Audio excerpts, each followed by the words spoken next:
Hello साथियों, आप सभी का स्वागत है bachelor science Manoj sir YouTube channel में। साथियों, मैं आपका दोस्त मनोज यादव आ गया हूँ एक नया टॉपिक लेकर के, बीएससी फर्स्ट ईयर का ऑर्गेनिक केमिस्ट्री। साथियों, आप वीडियो को पूरा देखिए और चैनल को सब्सक्राइब कर लीजिए।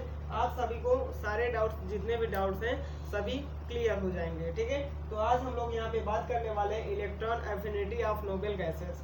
ठीक है, किसके बारे में? नोबेल गैसेस के बारे में। इलेक्ट्रॉन एफिनिटी का क्या इफेक्ट होता है उसके बारे में हम आज यहाँ पे डिस्कस करने वाले हैं, समझने वाले हैं। तो सभी को आवाज साथियों क्लियर जा रही होगी और सभी को पूरा क्लियर दिख रहा होगा। तो साथियों चलिए हम शुरू करते हैं। अकॉर्डिंग टू द, किसके अनुसार हम यहाँ पे बात करने वाले हैं? डिफिनीशन। इलेक्ट्रॉन एफिनिटी की जो डिफिनीशन होती है पहले हम उसको ध्यान में रखते हुए समझेंगे, उसके बाद हम नोबेल गैसेस के बारे में बात करेंगे। तो साथियों आप एक इसको लाइक कर दीजिए और दूसरी बात है अपने दोस्तों के साथ शेयर कर दीजिए। चलिए स्टार्ट करते हैं हम लोग। तो यहाँ पे आप देख सकते हैं according to definition of electron affinity क्या होता है। अकॉर्डिंग टू डिफिनीशन, इसकी डिफिनीशन क्या है? It is the amount of energy, it is the amount of energy released, जब कुछ मात्रा में एनर्जी रिलीज होती है when electron is added to the gaseous isolated atoms. तो एटम्स के साथ जो गैसियस आइसोलेट है वो क्या होता है? ऐड होता है। इस प्रोसेस को कहते हैं साथियों इलेक्ट्रॉन एफिनिटी। क्या कहते हैं? इलेक्ट्रॉन एफिनिटी कहते हैं। ओके, आइए अगर हम ये देखें, आप समझ गए हैं कि यहाँ पे क्या हो रहा है। It is the amount of energy क्या हो रही है? रिलीज हो रही है। तो उस पे ऐड क्या हो रहा है? उस पे ऐड हो रहा है साथियों इलेक्ट्रॉन इज एडेड। ठीक है, electron is added to the gaseous isolated atoms or ions. Okay, इतनी बात आपको ये इलेक्ट्रॉन एफिनिटी के बारे में समझ में आ गई होगी। अब हम यहाँ पे बात करते हैं साथियों, अगर नोबेल गैसेस में इलेक्ट्रॉन एफिनिटी होगी तो क्या इफेक्ट पड़ेगा? नहीं होगी तो क्या इफेक्ट पड़ेगा? ठीक है, तो the electron affinity are zero. ठीक है, तो नोबेल गैसेस में जो इलेक्ट्रॉन एफिनिटी होती है वह क्या होती है? जीरो होती है। अब अगर आपको पता चल गया है कि जो इलेक्ट्रॉन एफिनिटी है वह जीरो हुई है तो अब आपका एटम्स जो है वो क्या होगा? ठीक है, उसको ध्यान से समझिए। चलिए, जब यहाँ पे आप देख सकते हैं इलेक्ट्रॉन एफिनिटी क्या हो गई है? जीरो हो गई है। तो because their atoms have stables, और जो एटम्स है वो क्या हो जाएगा? स्टेबल्स हो जाएगा। और उस एटम्स का जो कॉन्फ़िगरेशन हो जाएगा वो हो जाएगा H2P2, H2P2 हो जाएगा। ठीक है, उसका कॉन्फ़िगरेशन क्या हो जाएगा? कॉन्फ़िगरेशन ये हो जाएगा। ठीक है, और जो भी एटम्स होगा साथियों, जो एटम्स होगा वो क्या हो जाएगा? एटम्स हैव स्टेबल, और वो एटम्स क्या हो जाएगा? स्टेबल हो जाएगा in their valence shells and therefore no space for the adding of the extra electrons, और उसके पास कोई मतलब अदर इलेक्ट्रॉन्स को एक्सेप्ट करने के लिए या एडिंग करने के लिए कोई स्पेस नहीं बचता है। ये होती है साथियों नोबेल गैसेस की प्रॉपर्टी। ओके, अगर उस पे इलेक्ट्रॉन एफिनिटी जीरो है तो उसका जो भी नोबेल गैस है या फिर एटम्स है या फिर आयंस है वो क्या हो जाएगा? वो स्टेबल हो जाएगा। उसका कॉन्फ़िगरेशन जो है वो H2P2 हो जाएगा। ओके, इतनी बात साथियों आपको समझ में आ गई होगी। अब चलिए हम लोग बात करते हैं, अगला जो आपका पॉइंट है लैटिस एनर्जी क्या होती है। ठीक है, लैटिस एनर्जी क्या होती है साथियों? ये क्रिस्टल की एनर्जी होती है। ठीक है, क्या होती है? एक प्रकार की क्रिस्टल की एनर्जी होती है, उसको हम लोग यहाँ पे समझने वाले हैं। तो आप हमारे साथ बने रहिए और आपको ये अच्छा समझ में आ गया है तो आप इसका स्क्रीनशॉट ले लीजिए।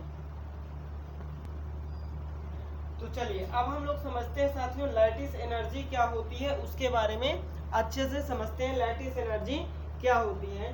तो the lattice energy is defined as the U of the crystal. ठीक है, एक क्रिस्टल की जो लैटिस एनर्जी होती है उसको हम यू से डिफाइन करते हैं। किससे? यू से। ठीक है, crystal is defined as the energy involve when 1 gram molecules. ठीक है, वह एनर्जी जो 1 ग्राम क्रिस्टल के 1 ग्राम मॉलिक्यूल्स में क्या है? इन्वॉल्व है is from the gaseous ion, और उससे क्या होता है साथियों? गैसियस आयन का फॉर्मेशन होता है। तो इस प्रकार की जो एनर्जी होती है उस एनर्जी को कहते हैं लैटिस एनर्जी। ठीक है, 1 ग्राम क्रिस्टल मॉलिक्यूल्स में प्रेजेंट इन्वॉल्व वह एनर्जी, ठीक है, जो क्या करती है गैसियस आयन में चेंज करती है या फॉर्म करती है क्रिस्टल को, उसे कहते हैं साथियों, क्या कहते हैं, यह जो गैसियस फॉर्म है जब वो क्रिस्टल फॉर्म में चेंज होता है तो जो एनर्जी लगती है फॉर्म होने में, उसी को कहते हैं लैटिस एनर्जी। क्या कहते हैं? Lattice energy. एक बार आप फिर से ध्यान से इंग्लिश में समझ लीजिए, मैंने आपको हिंदी में भी समझा दिया है। चलिए देखते हैं। The lattice energy defined as U of a crystal is defined as the energy involved when 1 gram molecules of the crystal is formed from gaseous ion। gaseous ions से क्या होता है, जब क्रिस्टल का फॉर्मेशन होता है, जितनी एनर्जी लगती है उसी को कहते हैं साथियों लैटिस एनर्जी। ओके, अब यहाँ पे आप देख सकते हैं Na+ और Cl- है, ये दोनों गैसियस फॉर्म में है, गैसियस स्टेट में है। जब इनको क्या किया जाता है साथियों, क्रिस्टल फॉर्म में कन्वर्ट किया जाता है, तो जो एनर्जी लगती है, ठीक है, जो एनर्जी उसमें इन्वॉल्व होती है क्रिस्टल आयन में फॉर्मेशन के लिए, फॉर्म होने के लिए, वह एनर्जी होगी, इसको क्या हो जाएगी, -782 या -782 किलो कैलोरी पर मोल। एक मोल के लिए इतनी एनर्जी क्या होती है, इन्वॉल्व होती है। और इस टोटल एनर्जी को साथियों कहते हैं लैटिस एनर्जी। क्या कहते हैं? लैटिस एनर्जी कहते हैं। इतनी बात सभी को क्लियर समझ में आ गई होगी। अब अगर हम बात करें दोस्तों लैटिस एनर्जी का फार्मूला क्या होता है, तो उसको आप लोग समझिए। तो लैटिस एनर्जी जो इक्वल टू होता है -N0 AZ+ Z- E का square upon N0 in other bracket 1 - 1/n। ये होता है साथियों लैटिस एनर्जी निकालने का फार्मूला। आप इसको अच्छे से देख लीजिए, नोट कर लीजिए और स्क्रीनशॉट इसका ले लीजिए साथियों, अपनी नोट्स बनाते चलिए, जिससे आपको हर एक डाउट क्लियर होता चलेगा। तो इतनी बात समझ में आ गई, सभी को क्लियर हो गया दोस्तों। चलिए अब हम आगे बढ़ते हैं और इन सभी को हम समझाते हैं कि ये क्या होता है क्या नहीं होता है। ओके, आइए देखते हैं, सभी लोग इसको नोट कर लीजिए। तो चलिए दोस्तों हम लोग इसको समझते हैं। ये यहाँ पे जो U है, N0 है, A है, Z+ है, Z- है, E है और R है, और यहाँ पे आपको N भी दिख रहा होगा। तो इसको अब हम लोग समझते हैं ये क्या होता है सब। तो यहाँ पे मैंने आपको समझाने के लिए लिख दिया है कि जो A है इसे कहते हैं मेडेलंग, ठीक है, मेडेलंग कांस्टेंट है, ठीक है, कांस्टेंट है, ये क्या है, एक प्रकार का कांस्टेंट है, ठीक है, इसे कहते हैं मेडेलंग कांस्टेंट। और ये N0 जो है वो आवोगाड्रो नंबर है। क्या है? आवोगाड्रो नंबर है। N0 जो है यहाँ पे वो क्या है, आवोगाड्रो नंबर है। इतनी बात सभी को क्लियर हो गई। अब यहाँ पे E जो है, यहाँ पे देख सकते हैं आप, E² है ना, ये जो E² है इसे कहते हैं चार्ज ऑफ इलेक्ट्रॉन। क्या कहते हैं? Charge of electron. ओके, इतनी बात सभी को क्लियर हो गई। अब यहाँ पे आप देख सकते हैं Z+ है, Z- है, ये देख सकते हैं ना, Z+ और Z- है, तो ये क्या हो जाएगा, ये charge of cation and anion जो प्रेजेंट हो गए, कैटायन और एनायन, मैंने आपको अभी बताया था, ठीक है, ध्यान से देखिएगा। Na+ Cl- ये बनेगा NaCl, this is the crystal form और this is the gaseous form, ठीक है। ये क्या है, गैसियस फॉर्म में है, ये क्रिस्टल फॉर्म में है, यानी जो आपका ये कैटायन है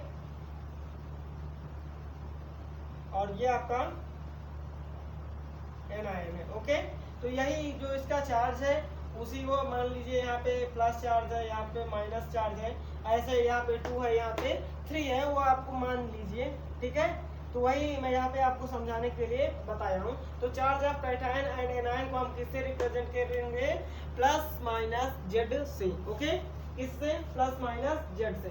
अब यहाँ पे R को रिप्रेजेंट करेंगे, वो इंटर आयनिक डिस्टेंस होगा। क्या होगा, इंटर आयनिक डिस्टेंस को हम R0 से रिप्रेजेंट करेंगे। अब यहाँ पे लास्ट में जो बचा है साथियों वो है n आपका एक प्रकार का एक्सपोनेंट हो जाएगा। क्या है, बॉर्न एक्सपोनेंट है, ये बॉर्न के नाम पर पड़ा है, n है, ठीक है, उसको कहते हैं बॉर्न एक्सपोनेंट। तो आई होप साथियों आपको लैटिस एनर्जी पूरा अच्छे से क्लियर हो गया होगा, आपको फार्मूला समझ में आ गया होगा। अब आप किसी भी एटम्स, आयन या मॉलिक्यूल्स की लैटिस एनर्जी को बहुत ही आराम से, बहुत ही आसानी से निकाल सकेंगे। तो साथियों आपको समझ में आ गया है तो आप इसको लाइक कर लीजिए और चैनल को सब्सक्राइब तो कर लीजिए, जिससे आपको और अच्छे अच्छे वीडियो मिल जाएं और अपने दोस्तों के साथ शेयर करना ना भूलिए। Thank you. जय हिंद, जय भारत।